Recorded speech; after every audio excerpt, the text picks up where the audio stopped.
사랑하는 여러분 반갑습니다. 오늘 우리는 희망을 잃어버린 백성에게 다시금 용기와 비전을 심어준 위대한 지도자 느헤미야의 이야기를 깊이 있게 나누려 합니다. 이 이야기는 단순히 고대 이스라엘의 역사적 사건을 넘어섭니다. 그것은 절망의 깊은 그림자 속에서 어떻게 소망의 빛을 찾아내고 무너진 공동체를 어떻게 회복시키며 궁극적으로는 하나님의 거룩한 뜻을 어떻게 이루어낼 수 있는지에 대한 시대를 초월하는 지혜와 영감을 제공합니다. 우리는 이 놀라운 여정을 함께 걸어가며 느헤미야의 삶과 그가 보여준 리더십의 본질을 탐구할 것입니다. 자, 그럼 천천히 그리고 깊이 있게 이 감동적인 이야기 속으로 들어가 보겠습니다. 여러분, 살다 보면 때로는 모든 것이 산산조각 난 것처럼 느껴질 때가 있지 않습니까?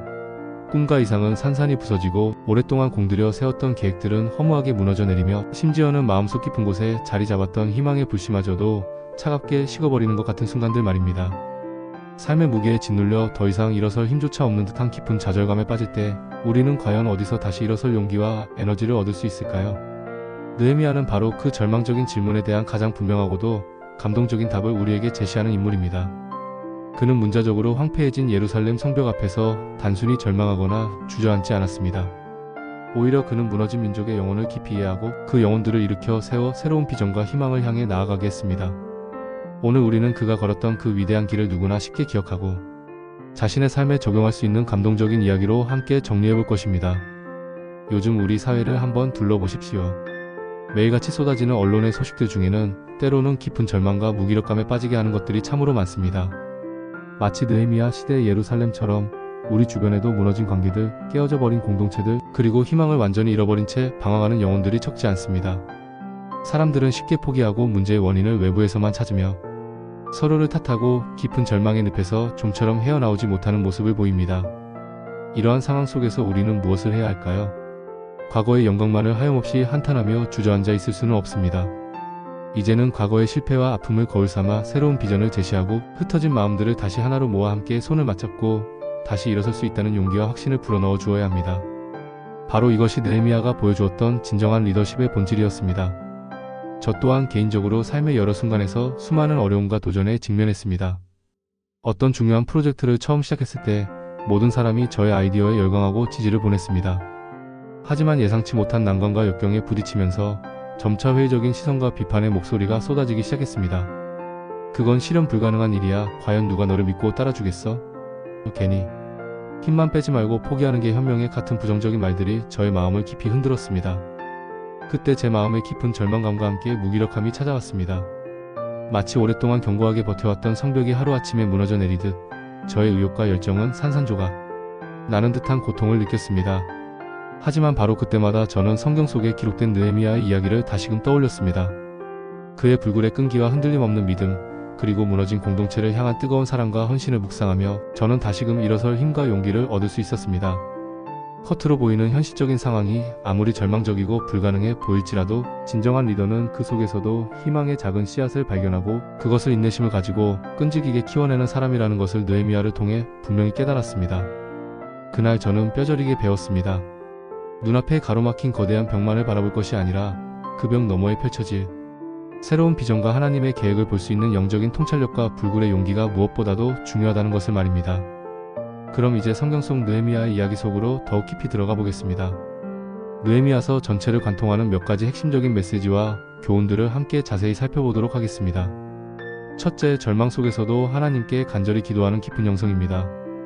페르시아의 수도 수상궁에서 아닥사스다 왕의 술 맡은 관원이라는 매우 중요한 지위에서 편안한 삶을 살아가던 느헤미야는 어느 날 유다에서 온 자신의 형제 하나니로부터 충격적인 소식을 듣게 됩니다. 예루살렘 성벽은 완전히 무너져 내렸고 성문들은 불에 타 사라졌으며 남아있는 백성들은 극심한 환난과 능욕을 당하며 비참하게 살아가고 있다는 소식이었습니다. 이 참혹한 소식을 들은 느헤미야의 반응은 어떠했습니까? 그는 그 자리에 앉아 주체할 수 없는 슬픔에 잠겨 울었습니다. 그리고 여러 날을 슬퍼하며 금식하고 하늘의 하나님께 간절히 기도하기 시작했습니다. 그의 기도는 단순한 탄식이 아니었습니다. 하늘의 하나님 여호와 크고 두려우신 하나님이여 주를 사랑하고 주의 계명을 지키는 자에게 언약을 지키시고 긍휼을 베푸시는 주여 간구하나이다. 느헤미야는 자신의 개인적인 안락함과 높은 지위를 뒤로하고 무너진 조국의 비극에 진심으로 아파하며 하나님의 도우심을 간절히 구했습니다. 그는 단순히 주어진 절망적인 상황만을 탓하거나 깊은 좌절감에 빠져 있지 않았습니다. 대신 그는 문제의 근원을 하나님께 아뢰고 오직 하나님의 전능하신 도우심과 인도하심을 구하는데 모든 마음을 집중했습니다. 이것이 바로 위대한 지도자의 삶에서 나타나는 가장 중요한 첫걸음이자 핵심적인 자질입니다. 우리가 오늘날 세상의 수많은 어려움과 문제들 앞에서 깊은 절망감에 휩싸일 때 가장 먼저 해야 할 일은 바로 이 느헤미야가 보여주었던 간절한 기도입니다. 체크 1. 절망적인 상황 앞에서 나는 과연 하나님께 무릎 꿇고 간절히 기도하고 있는가? 내 삶의 무너진 부분들을 주님 앞에 솔직하게 내어놓고 간절한 마음으로 기도하고 있습니까? 아니면 인간적인 방법과 세상적인 수단만을 의지하며 스스로 해결하려고 애쓰고 있지는 않습니까? 둘째, 명확한 비전과 강력하면서도 겸손한 리더십입니다. 느헤미야는 단순한 감정적인 슬픔이나 개인적인 비애에만 머무르지 않았습니다. 그는 기도를 통해 하나님의 마음을 깊이 헤아리고 그 마음에 합당한 구체적이고도 실현 가능한 비전을 세웠습니다. 그는 아닥사스다 왕에게 나아가 예루살렘으로 돌아가 성벽을 재건할 수 있도록 허락을 구했고, 놀랍게도 왕은 그에게 필요한 모든 지원과 특권을 부여했습니다. 그리고 예루살렘에 도착하자마자 그는 지체하지 않고 밤중에 몇몇 충성스러운 사람들과 함께 무너진 성벽을 직접 둘러보며 황폐한 현실을 눈으로 확인하고 정확히 파악했습니다.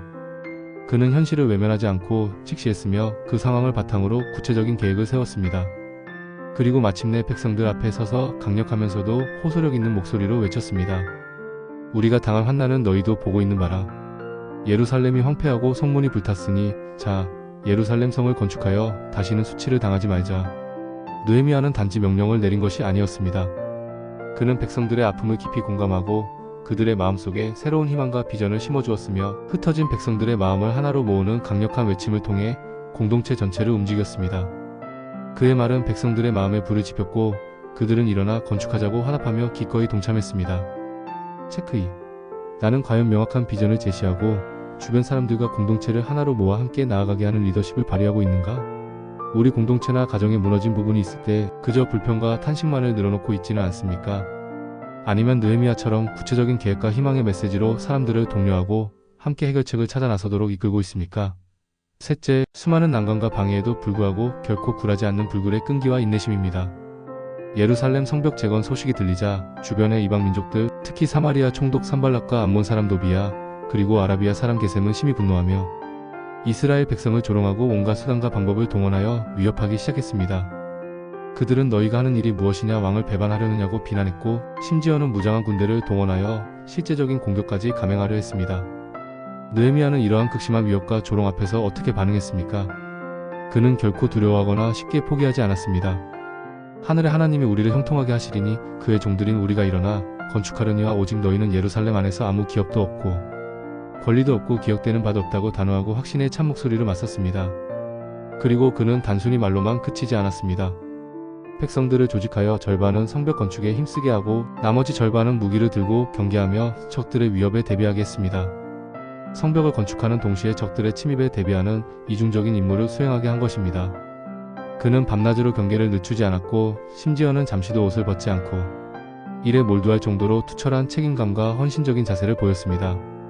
이러한 온갖 외부적인 위협과 내부적인 갈등 속에서도 느헤미야는 오직 하나님의 뜻을 이루기 위해 한치의 흔들림도 없이 끈기 있게 전진했습니다. 체크 3. 삶의 어떤 목표나 꿈을 향해 나아갈 때 예상치 못한 방해나 강력한 반대에 부딪히면 나는 과연 쉽게 좌절하거나 포기하지 않고 끈기 있게 나아가고 있는가? 느헤미야처럼 굳건한 믿음과 인내심으로 목표를 향해 흔들림 없이 나아가고 있습니까? 아니면 작은 어려움에도 쉽게 마음이 약해져 포기하고 있지는 않습니까? 넷째, 공동체의 연합과 자기 희생적인 헌신을 통해 얻는 시너지 효과입니다. 느헤미야는 성벽 재건이라는 거대한 과업을 효과적으로 수행하기 위해 백성들을 조직했습니다. 그는 각 가족과 그룹의 특정한 구역을 할당하여 각자의 집 앞에서부터 성벽을 재건하게 함으로써 모든 백성이 자신의 일처럼 책임감을 느끼고 적극적으로 참여하게 했습니다. 그 결과 온 백성이 한마음 한뜻으로 힘을 합쳐 놀라운 속도로 성벽을 쌓아 올렸습니다. 장정들뿐만 아니라 여성들과 아이들까지도 각자의 자리에서 작은 힘이나마 기꺼이 보탰습니다. 그러나 외부의 위협 외에도 내부적인 어려움이 있었습니다. 오랜 가뭄과 흉년으로 인해 가난한 백성들이 부자들에게 막대한 빚을 지게 되었고 심지어는 극심한 생활고로 인해 자신의 자녀들까지 종으로 팔아야 하는 비참한 상황까지 발생했습니다. 느헤미야는 이러한 내부적인 고통과 불의를 결코 간과하지 않았습니다. 그는 고리대금을 취하며 백성들을 착취하던 귀족들과 민장들을 불러 엄하게 꾸짖었고 압제당하는 가난한 백성들의 편에 서서 그들의 고통을 해결해주기 위해 적극적으로 나섰습니다. 우리가 이방인의 손에 팔린 우리 형제 유다 사람들을 우리의 힘을 다하여 도로 찾아왔거늘 너희는 너희 형제를 팔고자 하느냐? 더구나 우리에게 팔려 한단 말인가? 그는 자신의 사비를 털어 백성들을 도왔고 총독으로서 당연히 받아야 할 높음과 권리도 받지 않았습니다. 오히려 그는 자신의 식탁에서 많은 사람을 먹이고 돌보며 솔선수범하는 자기희생적인 리더십을 보여주었습니다. 이것이야말로 진정한 지도자의 본보기였습니다. 체크 4. 나는 과연 공동체의 아픔과 어려움을 외면하지 않고 내가 가진 것을 나누며 자기희생적으로 헌신하여 공동체의 회복을 위해 노력하고 있는가? 내 주변의 어려운 이웃들에게 진정으로 공감하고 그들의 고통을 덜어주기 위해 내가 할 수 있는 최선을 다하고 있습니까? 아니면 나의 이익과 안락함만을 쫓고 있지는 않습니까? 다섯째, 성벽 재건을 넘어선 근본적인 영적 회복입니다. 마침내 52일이라는 놀랍도록 짧은 기간 만에 예루살렘 성벽이 완공되었습니다. 이것은 인간의 능력으로는 불가능해 보이는 기적이었습니다. 이 소식에 온 백성은 감격하며 하나님께 감사와 찬양을 드렸습니다. 그러나 느헤미야는 단지 물리적인 성벽 재건이라는 가시적인 성공에만 만족하지 않았습니다. 그는 이스라엘 백성들의 영혼의 성벽을 다시 세우는 것이 그 무엇보다도 중요하고 시급한 과제라고 생각했습니다. 그는 학사 에스라를 통해 모든 백성 앞에서 하나님의 율법책을 낭독하게 했습니다. 백성들은 새벽부터 정오까지 무려 6시간 동안 서서 율법의 말씀을 경청했고 말씀을 들으면서 자신들의 죄를 깨닫고 눈물을 흘렸습니다. 그들은 자신들의 과거 죄악들을 회개하고 하나님과의 언약을 새롭게 갱신했습니다. 또한 초막절을 지키며 하나님의 구원과 은혜를 기억하고 감사했으며 이방인과의 통혼을 금지하며 순수한 신앙을 회복하려 노력했습니다. 느헤미야는 단순한 물리적인 재건을 넘어 그것을 통해 백성들의 삶 속에 진정한 영적인 부흥을 이끌어냈고 흩어졌던 백성들의 마음을 다시 하나님께로 돌이켜 세웠습니다. 체크 5. 우리의 삶 속에서 단지 외적인 성과나 물질적인 성공만을 쫓고 있지는 않은가? 나는 과연 그 안에 담긴 더 깊은 영적인 의미와 가치 그리고 하나님과의 관계 회복을 더 중요하게 여기고 추구하고 있습니까? 5가지 핵심 교훈을 다시 한번 함께 외워봅시다. 절망 속에서도 하나님께 기도하는 영성, 명확한 비전과 겸손한 리더십, 난관에도 굴하지 않는 끈기 있는 전진, 공동체의 연합과 자기희생적인 헌신, 성벽 재건을 넘어선 근본적인 영적 회복. 가정에서 오늘 이 5가지 항목을 가지고 예한 이후로 점검하는 시간을 가져보십시오. 어린 자녀들과도 함께 쉽게 질문하고 답하며 삶의 중요한 가치들을 나눌 수 있습니다. 절망 앞에서 하나님께 무릎 꿇고 기도하고 있는가? 나는 명확한 비전을 제시하고 사람들을 이끌고 있는가? 어려움 앞에서 쉽게 포기하지 않고 끈기 있게 나아가고 있는가? 공동체를 위해 자기희생적으로 헌신하고 있는가? 물질적인 성공을 넘어 영적인 회복을 간절히 추구하고 있는가? 소그룹이나 교회 공동체에서도 매달 10분만 시간을 내어 이 5가지 항목을 함께 점검하고 나누어 봅시다. 삶에 무너진 부분이 있거나 해결하기 어려운 문제에 직면했을 때 결코 혼자서 끙끙 앓지 마십시오. 당신의 어려움을 빛 가운데로 가져오십시오. 당신의 생각과 고민 그리고 경험들을 글로 기록해보고 신뢰할 수 있는 사람들과 상담하며 필요하다면 전문가의 도움을 적극적으로 받으십시오. 느헤미야의 이야기가 우리에게 분명히 보여주는 것은 하나님의 뜻 안에서 나아갈 때 두려움이 아니라 참된 소망과 자유가 기다리고 있다는 사실입니다. 사랑하는 여러분, 예수님은 바로 우리의 참된 느헤미야이십니다. 죄와 절망으로 인해 무너지고 황폐해진 우리의 영혼의 성벽을 재건하시고 죄로 인해 단절되었던 하나님과의 관계를 당신의 십자가 보혈로 완전히 회복시키셨습니다. 그분의 음성은 우리의 상한 마음을 치유하고 진정한 평안과 영원한 자유를 줍니다. 겉으로 보이는 무너진 현실과 절망적인 상황만을 바라볼 것이 아니라 그 안에 담긴 하나님의 더 크고 놀라운 비전을 믿음의 눈으로 보십시다.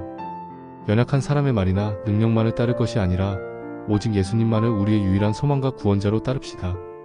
오늘 우리가 함께 나눈 이 5가지 느헤미야의 교훈을 우리의 삶과 가정 그리고 공동체 속에 깊이 새겨 지켜나갑시다. 전능하신 주 예수님, 오늘 우리가 느헤미야의 삶을 통해 배운 이 귀한 교훈들이 우리의 마음에 깊이 새겨지게 하옵소서. 절망의 순간에도 느헤미야처럼 주님께 모든 것을 아뢰고 간절히 기도하게 하옵소서. 무너진 곳들을 회복시키고 다시 세우려는 거룩한 비전을 우리의 마음속에 품게 하옵소서. 온갖 난관과 반대 속에서도 결코 흔들리지 않고 끈기 있게 주님의 뜻을 향해 전진하게 하옵소서. 우리 주변의 연약하고 상처받은 이웃들과 공동체의 아픔을 외면하지 않고 우리의 모든 것을 다해 자기희생적으로 헌신하게 하옵소서. 우리의 삶 속에서 단지 외적인 성공이나 물질적인 풍요만을 쫓는 것이 아니라 그 무엇보다도 하나님과의 관계 회복과 진정한 영적인 부흥을 간절히 구하게 하옵소서. 우리의 모든 삶의 영역에서 늘 예수님만을 중심에 모시고 살아가게 하옵소서. 예수님의 거룩하신 이름으로 간절히 기도합니다. 아멘. 오늘 이 말씀이 여러분의 삶과 신앙의 진정으로 도움이 되셨다면 이 귀한 메시지가 더 많은 사람에게 전해질 수 있도록 좋아요와 구독, 그리고 소중한 분들과의 공유를 통해 함께 해주십시오. 여러분의 관심과 참여가 세상을 변화시키는 작은 씨앗이 될 것입니다. 감사합니다.